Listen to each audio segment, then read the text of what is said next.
Congress party ఉన్నప్పుడు 9 రకాల సరుకులు ఇచ్చేది, అన్ని ఉండే. ఇప్పుడు బీఆర్ఎస్ వచ్చినాక ఓన్లీ బియ్యం బంధమైనాయి. నేనే మా ఇరిగేషన్ శాఖ మార్చులు ఉగాది నుంచి సన్న బియ్యం ఇస్తున్నారు, ప్రజలంతా సంతోషపడుతున్నారు.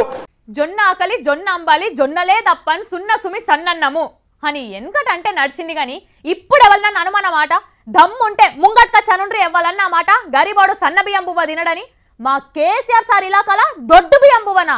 No never. కేసీఆర్ సారు మల్లొక వరం ఇచ్చిండల్లా కడుపు నింపే వరం అది. ఎవరన్నా కేసీఆర్ సార్ను మాటనే ముంగట ఒక పారి ఆలోచన చేయవలసి ఉంటది. అదే తెలంగాణ పిలగాండ్లు అంటే ఎవరు? రేపటి బంగారు తెలంగాణ కావడి బరువును భుజం మీద ఎత్తుకొని మోసేటోళ్ళు. మరి అసొంటోళ్ళు బక్కజిక్కి బలం లేకుండా ఉంటే ఎట్లుంటది? వాళ్ళు మంచిగా తిని బలంగా తయారైతేనే కదా రేపటి రోజుల్లో ఆరోగ్య తెలంగాణ తయారైతుంది.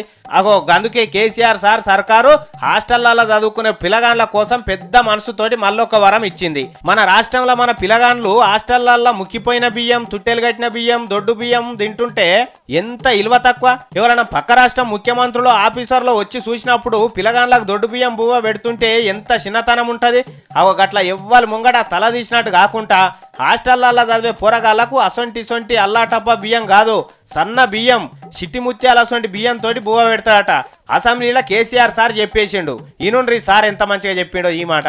100% ఎంత కాస్ట్ అయినా పర్వాలేదు, 10 రూపాయలు ఎక్కువైనా పర్వాలేదు, మంచి ఫైన్ క్వాలిటీ సన్న బియ్యాన్నే హాస్టళ్లకు సరఫరా చేస్తాం అధ్యక్ష. దాని ఎరకపోయే సమస్య